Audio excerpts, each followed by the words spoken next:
본 방송에서 제공하는 투자 정보는 투자 판단에 대한 조언입니다.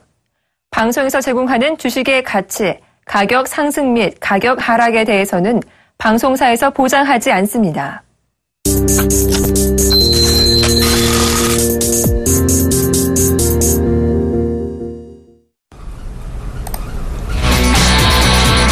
안녕하세요. 증시 탑5 박진영입니다. 자, 세계 시장이 하나같이 하락세를 보이고 있는 가운데 우리 시장 오늘은 조금 모처럼 반등하고 있는 모습 보이고 있습니다. 이 중국 증시가 하락 출발했는데도요, 아직까지 크게 꺾이지 않는 모습 보여주고 있네요. 중국 증시 오늘 급락 출발한 이후에 지금 현재 5.34% 빠지는 모습 보여주고 있습니다. 자, 중국 증시는 오늘 3,000선이 유지될지가 관건입니다. 자, 이런 시장 상황에서요, 오늘 증시 탑5는요, 이 종목보다는 5가지 시장 이슈에 대해 자세히 진단하는 특집으로 마련을 했습니다. 자, 먼저 오늘 이슈 탑5 선정해 주시고 도움 말씀 주실 분 모시겠습니다. 샘플러스 오현진 멘토 나와 계십니다. 어서 오세요. 네, 안녕하세요. 네, 그렇다면 먼저 이 오현진 멘토가 선정해 오신 오늘의 탑5 이슈 먼저 공개하도록 하겠습니다. 네, 먼저 이슈 탑1입니다. 자, 오는 27일에 예정된 미국 잭슨홀 회의인데요. 여기서 미국의 금리 인상 관련 힌트가 나올 것으로 예상이 되는 만큼 많은 사람들의 관심이 쏠리고 있는 모습입니다. 자, 탑2도 역시 미국 이슈입니다. 미국의 2분기 GDP 수정치가 역시 오는 27일 발표된다고 하죠. 이슈 탑3, 바로 환율 이야기입니다. 원달러 환율이 어제 1,200원을 터치하면서 4년 내로 최고치를 경신을 한 바 있었죠. 자, 이슈 탑4는요, 글로벌 원자재 가격 이야기가 준비가 되어 있고요. 마지막 탑5는 오늘 새벽에 타결된 남북 협상 이야기입니다. 자, 이 대북 리스크 해소 여부에 대해서도 자세히 진단을 하도록 하겠습니다. 5가지 이슈 이야기 지금부터 차근차근 알아봅니다.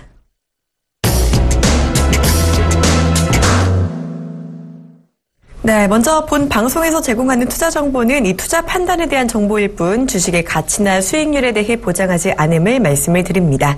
자, 먼저 탑1 첫 번째 이슈입니다. 탑1 잭슨홀 회의 미국 금리 인상 관련 힌트 확인.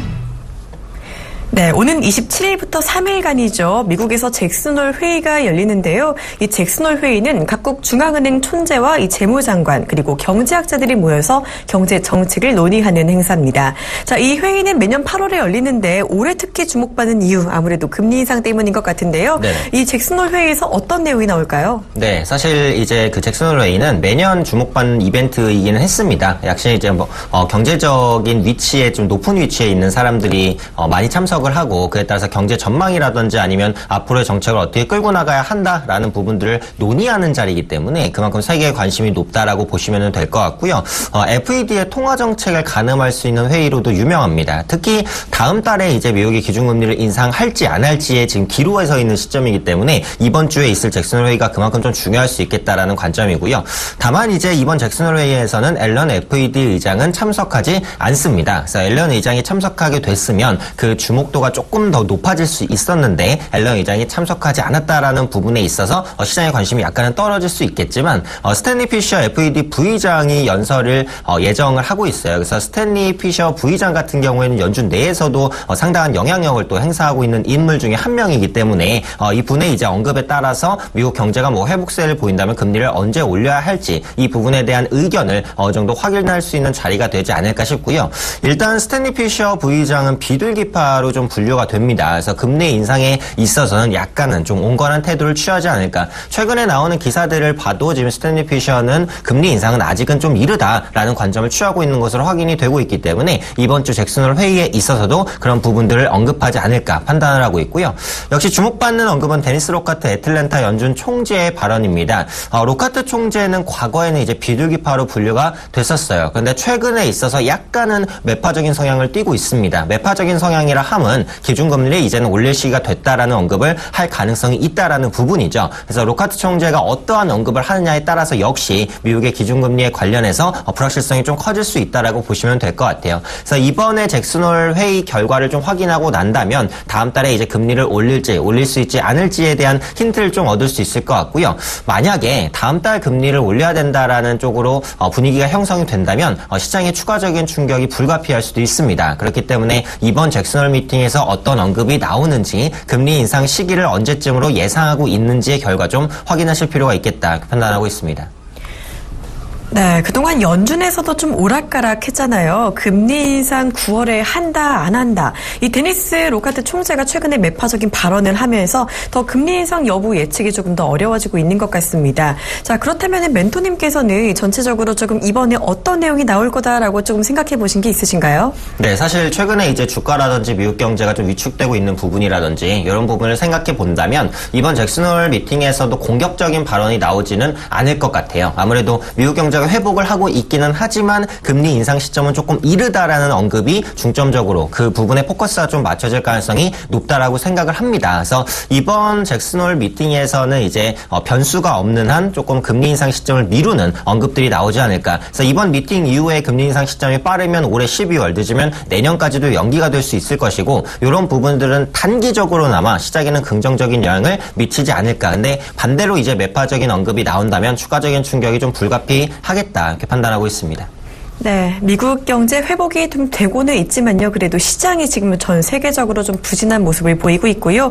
일단은 조금은 늦춰지지 않을까라는 예측을 조심스럽게 해주셨습니다. 자, 이 금리 인상의 여부, 이 힌트가 나올 수 있는 만큼 미국 시간으로부터 27일부터 3일간 진행되는 이 잭슨 홀 회의 어떤 내용이 나올지 조금 더 지켜보실 필요가 있겠습니다.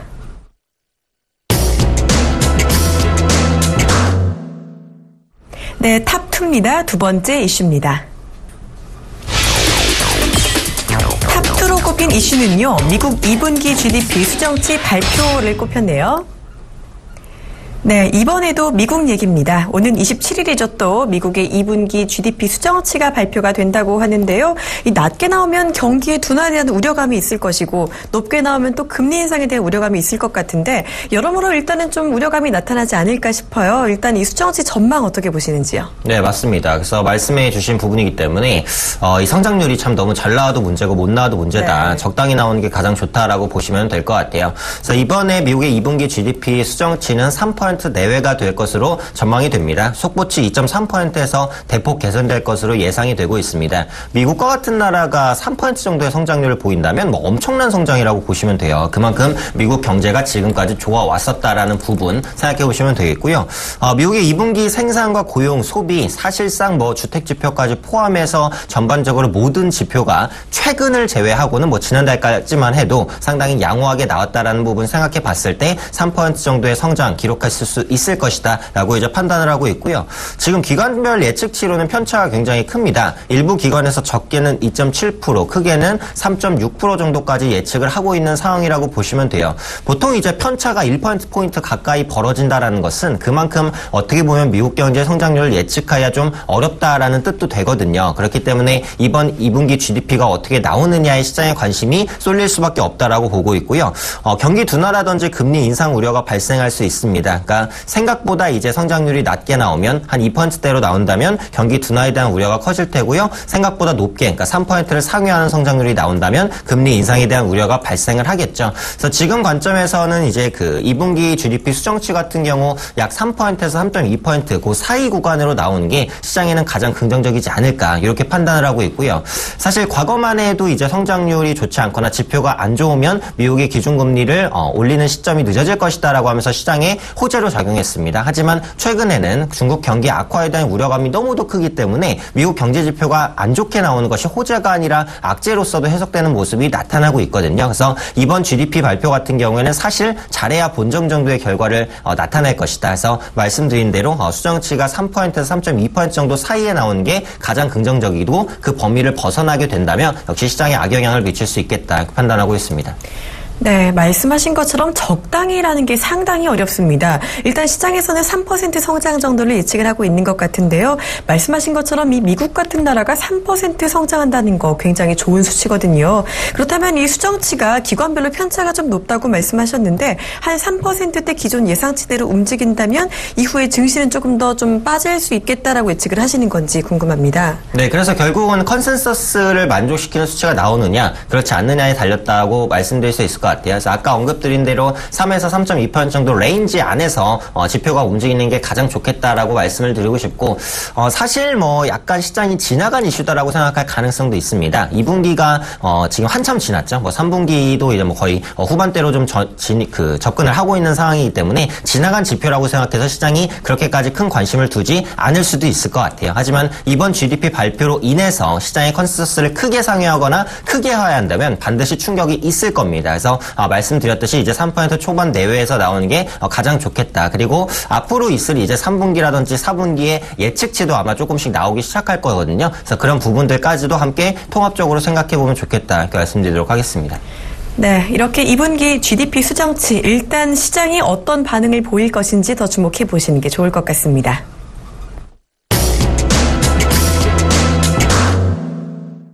탑3입니다. 이번에는 세 번째 이슈 알아봅니다. 탑3, 원달러 환율 4년 내 최고치 경신. 환율 이야기는 안 할 수가 없겠죠. 또 어제 원달러 환율이 장중에 1,200원을 터치를 했습니다. 자, 이내 조금 하락하면서 결국 어제는 1,199원에 마감이 되긴 했었는데요. 지금 같은 경우 조금 더 빠지고 있어요. 조금 1,200 터치하면서 4년 내 최고치를 경신했다고는 하지만 오늘은 조금 주춤하고 있는 것 같은데 전체적인 환율 전망 어떻게 보시는지요? 네, 일단 오늘 같은 경우에는 환율이 조금 안정되는 모습을 나타내고는 있지만 그동안 달러가 워낙에 좀 강세를 보였었기 때문에 달러 강세는 추세적으로 아직 꺾이지는 않았다라고 봅니다. 그래서 원달러 환율 1,200원 선을 다시 한번 돌파할 수 있는 가능성은 충분히 열려져 있다라고 보시는 게 맞을 것 같고요. 원달러 환율이 최근 2개월간 10% 수준 급등을 했어요. 단기간에 상당히 빠르게 강하게 좀 올라온 것이다라고 판단을 하시면 좋을 것 같고요.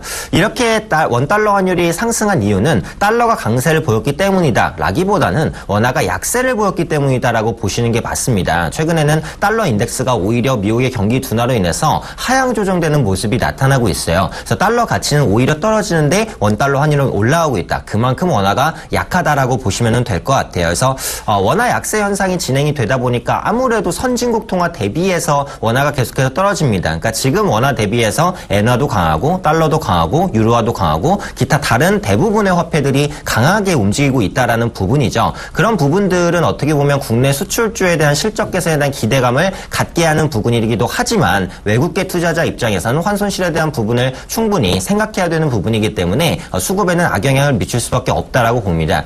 이 환율을 말씀드릴 때는 강세가 좋냐 약세가 좋냐 이런 부분들이 궁금하실 수 있는데 강세면 강세 나름대로 장점이 있고 약세는 약세 나름대로 장점이 있어요. 그렇기 때문에 강세냐 약세냐보다는 안정되는 게 가장 중요합니다. 최근에 원달러 환율이 상승하는 게 우려스러운 것은 완만한 상승이 아니라 급한 상승이기 때문이에요. 그만큼 환율에 대한 불확실성이 커지는 것이다. 현재 시점에서 시장에 가장 좋은 환율은 강세도 아닌 약세도 아닌 안정입니다. 그렇기 때문에 원달러 환율이 현 시점에서 안정을 찾아 나가는지를 확인하시는 게 가장 좋겠다. 그렇지 않고 지금의 추세대로 달러가 계속해서 강세로 진행이 되게 된다면 외국계 자금이 추가적으로 이탈할 수 있을 것이다 라는 부분 생각해 보시면 좋겠고요. 그래도 조금 긍정적인 부분을 한번 살펴보자면 요거는 투자할 때 실제로 이용하셔도 좋은 방법인데 오늘 같은 경우 외국인이 지금 코스피 시장에서 2,500억 정도를 순매도를 하고 있습니다. 보통 이렇게 대규모의 매도세가 나오면 환율이 반등하는 게 일반적이에요. 그런데 오늘은 오히려 환율이 안정되고 있다라는 말이죠. 이 말은 어떻게 해석해보면 외국인들이 국내 시장에서 주식을 팔고는 있지만 그 주식 판 원화를 달러로 바꿔서 자국으로 가져가지 않고 아직까지 한국에 남아있다라는 겁니다. 이 말은 향후 이제 한국 증시가 반등하게 됐을 때 다시 한번 국내 수급을 그러니까 국내 주식을 살 수 있는 그런 어떻게 보면 여지를 외국인들이 남겨주고 있다라고 생각을 하고 있거든요. 그래서 이런 부분들 생각해 본다면 향후에 원달러 환율이 조금 안정될 수 있는 가능성도 한번 체크를 해보시면 좋을 것 같고요. 환율 안정 시 가장 먼저 봐야 될 건 역시 수출주입니다. 그래서 지금은 수출주의 수익성이 계속해서 개선되고 있어요. 하지만 글로벌 경기 둔화에 대한 우려가 너무 크기 때문에 환율 강세에 따른 그 긍정적인 부분이 수출주를 크게 끌어올리고 있지 못하는 모습이죠. 근데 오늘 같은 경우에는 일단 IT 대형주와 자동차주가 반등을 합니다. 그래서 현재 수준에서 환율이 안정이 된다면 이런 수출주의 추가 반등도 기대해 볼 수 있으니까 원달러 환율의 안정 여부 앞으로 지속적으로 체크해 보시면 좋겠다 이렇게 말씀드리도록 하겠습니다. 네, 일단 환율이 지금 현재 변동성이 상당히 높은 상황입니다. 환율은 방향보다는 안정이 중요하다라고 말씀을 하셨는데요. 오늘 외국인 매도가 나오는데 그래도 환율이 조금 안정화된다는 것이 어느 정도 긍정적으로 평가가 된다라고 말씀을 또 해주셨어요. 또한 환율 안정이 될 때 수출주 중심으로 반등 계속해서 지켜보시는 것도 좋을 것 같습니다.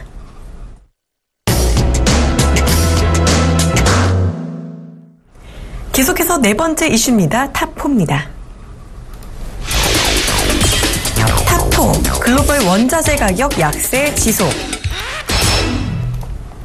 네, 원자재 가격 이게 또 중요한 시장 지표죠. 그중에서도 이 유가가 요즘 상당히 많이 하락했습니다.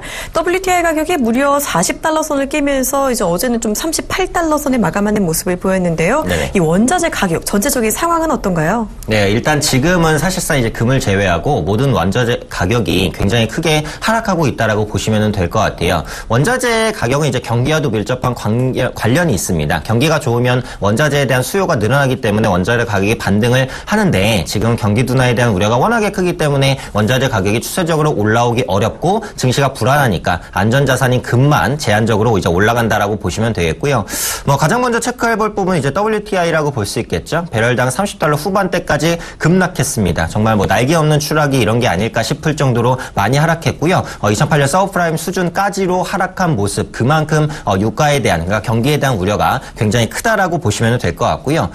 다른 원자재를 보자면 구리 가격 역시도 약세를 지속합니다. 구리 가격이 2011년 고점 대비해서 현재 절반 수준까지 떨어져 있어요. 반토막이 났다라는 거죠. 특히 중국 경기와 구리 가격은 민감한 연관성을 갖습니다. 그래서 중국의 수요가 크게 둔화되면서 구리 가격도 계속해서 하락하고 있다라고 보시면 되겠고요. 그 외 곡물 가격도 역시 하향 안정화되는 모습, 천연 고무라든지 앞서 말씀드린 대로 금 빼고 대부분의 원자재는 상당한 약세입니다. 그렇다면 이런 부분이 국내 기업에 어떤 영향을 미치냐? 긍정적이라고 보시는 게 맞아요. 왜냐하면 한국 같은 경우에는 자원을 캐는 나라가 아니라 자원을 수입해오는 나라이기 때문입니다. 그래서 기업들은 웬만하면 수익성 개선에 대한 기대감을 가져갈 수 있는데 그런 부분에 긍정적인 영향이 미치지 않는 것은 역시 글로벌 경기 둔화라든지 원자재 가격을 이렇게 약세로 이끌었던 요인들에 조금 더 시장이 주목하고 있기 때문이에요. 그래서 현재 시점에서는 이제 원자재 가격이 반등하면 오히려 국내 기업의 실적 개선에 대한 기대감이라든지 아니면 증시가 회복될 수 있는 여건들이 마련될 수 있다라고 보시는 게 맞을 것 같아요. 그래서 앞으로의 이제 원자재 가격이 하락한다라는 것 자체는 국내 기업의 채산성 개선에 충분히 긍정적인 요인이다. 하지만 원자재 가격을 하락시키는 요인 자체가 글로벌 경기 둔화고 그것이 주가를 누르고 있기 때문에 약간 역발상적으로 오히려 원자재 가격이 반등하게 됐을 때는 국내 증시 그리고 국내 기업으로도 수급이 유입될 수 있기 때문에 원자재 가격이 반등할 수 있는지 이 여부도 체크하시면 좋을 것 같습니다.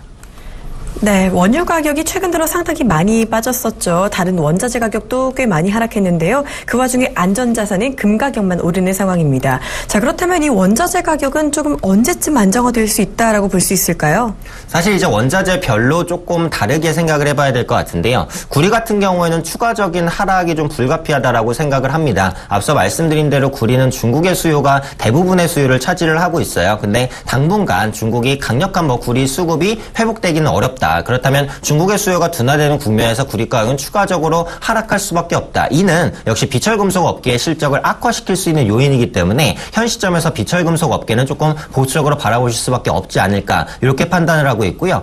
반면에 유가 같은 경우에는 사실 추세적으로는 더 하락한다라고 보는 게 맞는데 지금 30달러 후반대에는 거의 오펙의 평균 생산 원가도 하회할 정도로 너무도 많이 떨어져 있다라고 보시면 돼요. 현재 유가 수준에서 이익을 낼 수 있는 국가라면 이제 사우디라든지 정말 손에 꼽을 수 있는 몇몇 국가 말고는 유가를 손해보고 팔 수밖에 없는 구조입니다. 그렇다면 이 구조가 굉장히 이제 크게 장기화되기는 제가 볼 때는 어렵다라고 생각을 하고 있어요. 그래서 유가 같은 경우는 현 수준에서 추가적으로 계속해서 떨어진다라기보다는 30달러에서 40달러의 레인지를 앞으로는 조금 더 계속해서 좀 횡보하면서 이어가는 모습이 나타나지 않을까 판단을 하고 있고요. 다만 30-40달러라고 해도 워낙에 낮은 가격대이기 때문에 유가 약세에 따른 수혜주를 조금 더 긍정적으로 보시는 게 맞겠죠. 그래서 지금은 정유나 화학주는 약간 유의하시는 게 맞겠고 항공주에 대해서는 그래도 좀 제한적인 관심 정도 가질 수 있겠다 이렇게 판단하고 있습니다.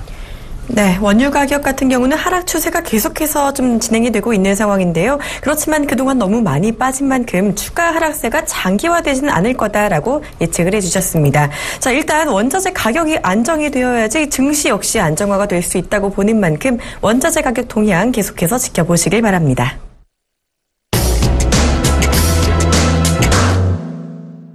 마지막 이슈입니다. 탑5입니다. 탑5, 남북 고위급 회담 합의 도출. 네, 장장 무박 4일에 걸친 남북 협상이 드디어 타결이 되었었죠. 대외적인 리스크에 대북 리스크까지 겹쳐서 우리 증시 어제까지 우환이 좀 강했습니다. 일단 단기적으로 대북 리스크 해소는 상당히 반가운 소식인 것 같은데요. 오늘 시장이 지금 현재 반등 양상을 또 장중에 보였던 만큼 지금도 보이고 있는데요. 대북 리스크가 좀 영향을 준 것인지, 그리고 이런 상황에서 주목할 만한 것들은 또 뭐가 있는지가 궁금합니다. 네, 일단 사실 대북 리스크는 시장이 그렇게 크게 생각했던 이슈는 아닌 것으로 이렇게 판단이 되고 있습니다. 그래서 오늘장 반등이 나오고 있는 것은 대북 리스크 해소와는 그렇게 큰 연관성을 가지지는 않는다. 다만 한 가지의 불확실성 정도가 해소된 것이다라고 보시면 되겠죠. 그래서 남북 주요 의제에 대해서 사흘 만에 결과를 도출을 했습니다. 그래서 북한은 유감이라고 밝혔고 한국에서는 이제 대북 방송을 중단하겠다라고 밝혔기 때문에 당분간 무력적인 충돌이라든지 극단적인 사태로 나아갈 가능성은 거의 없어졌다라고 보시면 될 것 같고요. 그로 인해서 그동안 시장에 부담을 주었었던 이슈 중에 하나인 지정학적 리스크 상당히 빠르게 완화되는 국면으로 진행이 되고 있다라고 보시면 될 것 같습니다. 그렇기 때문에 이제 앞으로 대북 리스크에 의해서 시장이 영향을 받는 일은 거의 없을 것 같아요. 갑자기 회담 내용이 어떠한 방식으로 빠르게 틀어지거나 하면 모르겠는데 그럴 가능성도 거의 없다라고 보고 있기 때문에 현재 시장 투자에 참여하시는 분들께서는 대북 리스크보다는 오히려 중국이라든지 미국의 경기 동향이나 지표 등을 확인하시는 게 조금 더 낫겠다 판단을 하고 있고요. 한 가지 체크해볼 부분은 이제 북한 관련주라고 할 수 있을 것 같아요. 그래서 오늘장 회담 소식에 방산주인 스페코나 빅텍 같은 경우 급락하는 모습, 경합주인 이제 로만소이나 아니면 현대상성 같은 종목들이 추가적인 반등을 보여주는 모양새입니다. 그런데 현재 시점에서 대북 경합주를 잡기에는 굉장히 무리가 있다라고 말씀을 드릴 수 있겠죠. 어쨌든 이번 합의가 도출이 됨으로 인해서 기대감은 사실상 전부 다 반영이 됐다라고 보시는 게 맞습니다. 제가 볼 때는 이제 조만간 경합주에서는 차익 실현 매물이 다시 한번 쏟아질 수도 있을 것 같아요. 그렇기 때문에 현재 시점에서는 북한 관련주, 특히 경합주 같은 경우 보유하고 계시다면 적당히 이제 빠져나오시는 쪽으로 대응을 하시는 게 조금 더 유리하지 않을까 이렇게 판단하고 있습니다. 네, 이미 이슈가 해소된 대북 리스크보다는요, 이제는 대외적인 리스크에 관심을 가져야 할 때다라고 말씀을 해주셨습니다. 자, 이렇게 이슈 5개 모두 알아봤는데요. 현재 코스피와 코스닥 모두 강한 반등이 나오고 있습니다. 지금 오늘 코스닥의 반등세가 현재 두드러지고 있는데요. 이런 시장 지금 어떤 의미인지, 그리고 어떤 전략 가져가야 되는지도 궁금합니다.